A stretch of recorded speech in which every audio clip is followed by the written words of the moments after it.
Hello and welcome back to the course on Power BI. We've created our visualization, our business intelligence dashboard, and today we're going to analyze it. And to start off with, let's imagine that we are the CEO of the bank, so the person in charge of the whole of the operations of the bank. And what would we look for as the CEO?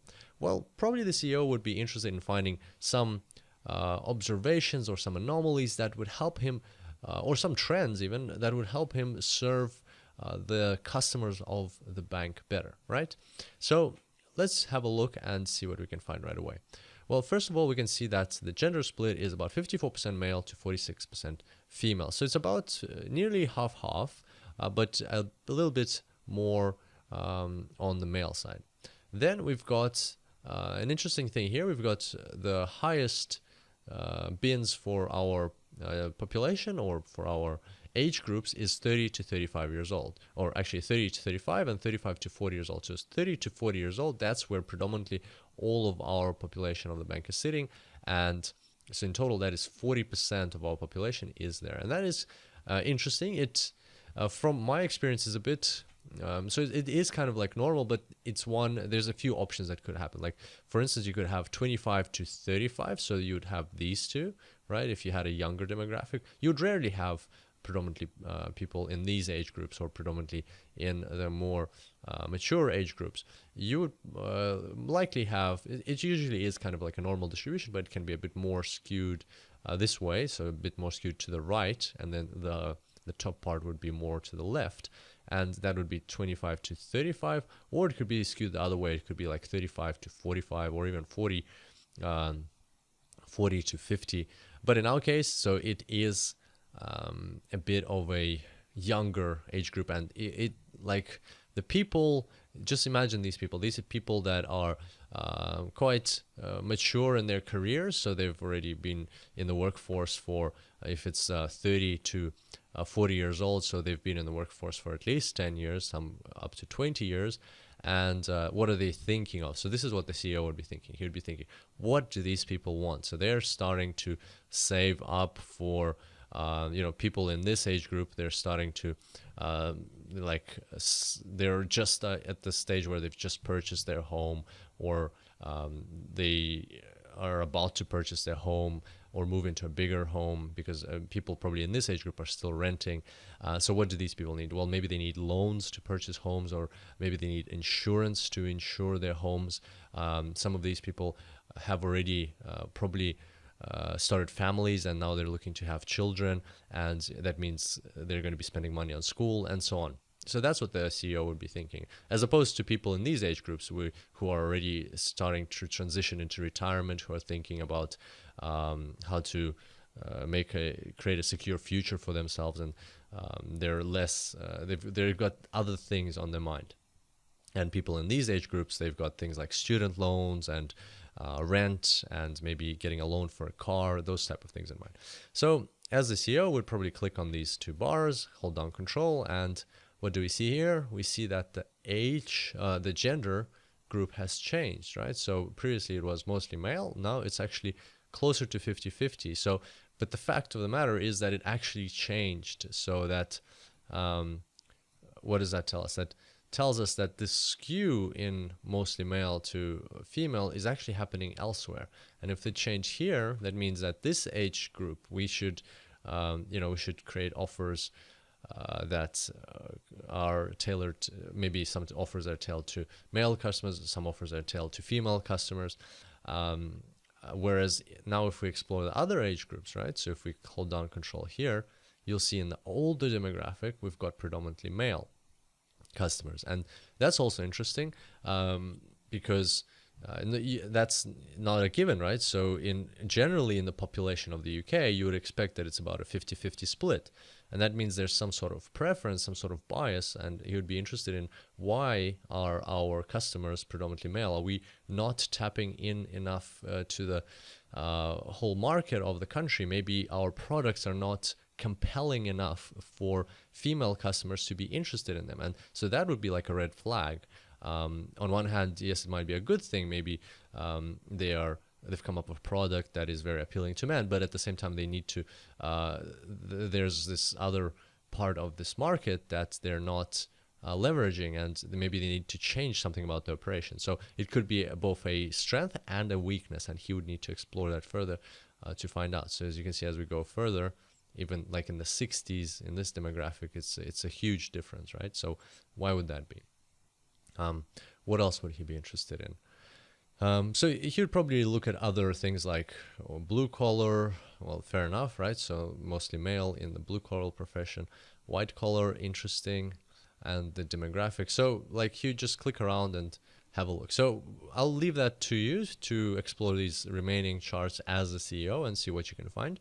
And now we're going to move on to exploring the map and exploring the regional branches of the bank. And we'll imagine now that we are the directors of the bank in each of the regions, right? So let's start with England.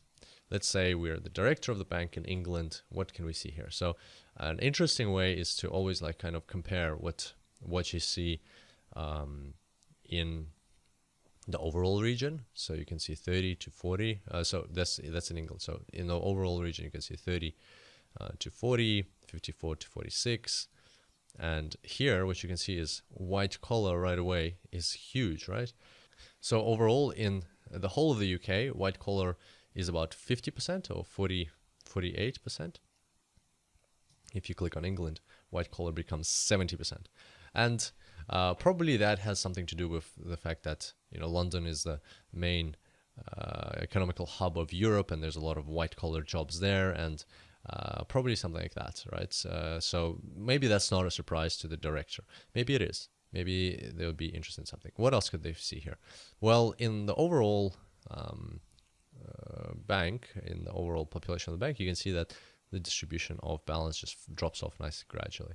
Here, you can see that there's like a dip in the balances between $10,000 to $20,000. So in this bucket, in $10,000 to $20,000 in England, there's a bit of a dip, right? So it's either a dip here or it's a spike here. And so that's something they would investigate. They would try to understand, is this a statistically significant result, or is this maybe just a random kind of like error that, it's just a fluctuation in their balances, and that's totally normal. So it's not a representative finding. But if it is a representative finding, then they'll start thinking, how can we fix this? Maybe people with these balances are for some reason going to other banks. Maybe there's a competitor that is stealing their customers who are in that specific between $10,000 and $20,000. Maybe a competitor just recently had an offer saying that if you deposit $15,000 into your first account, we will give you, interest-free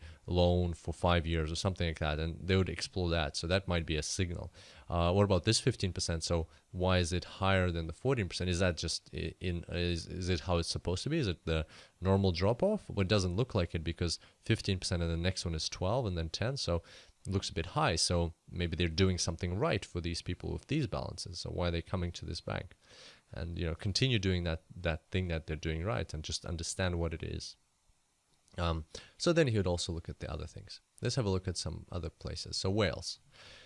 Let's imagine we're the director for Wales. What is interesting here? Probably the most interesting thing here is we have also, just keep in mind how many people you have. So 520 people, and that's why you kind of see a bit more of a randomness, a bit more of noise in here, because it's not as smooth, and that is a signal that the fact that there's fewer, that is probably just some random fluctuations, simply because this is not a statistically significant sample for that number of bins that we have here. So what he would look at is probably the gender split, and you'd see that, so we're mostly servicing female, not mostly, but more, our portion of female customers is more than in the rest of the bank, and that's very interesting to see. But then he would look probably at the drop off for the older demographics, so people from 50 years old plus. In the bank, it's about 8%. So that is why we put it in percentages, right? Because we can now just compare the whole bank to different regions. So we know that overall in the bank is 8%, 5%, 2%. And when we go to whales, we can see that there's a massive drop off. Like they are definitely missing out on this demographic. And even though it's 8%, it is only like a few percentages, total 15%. But these are the people that, if you click, these are the people that actually normally have higher balances because they've retired, they've worked for longer in their life than these other people, and therefore they have the higher balances. And so this part of the bank is missing out on the older demographics, and that's something that they would probably need to look into, and that is obvious from the data. All right, so then we're moving on to Northern Ireland. Northern Ireland, right away, what pops to mind?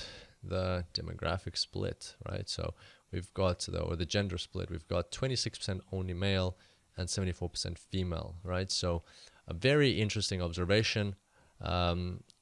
It's there's a couple of things that the director would do from here, and that's why they're like at the top. They can instruct or talk to their managers that are under them to investigate this, and maybe one manager would go and try to find out why they don't have such a good share of, why they don't have a good share of the male part of the market.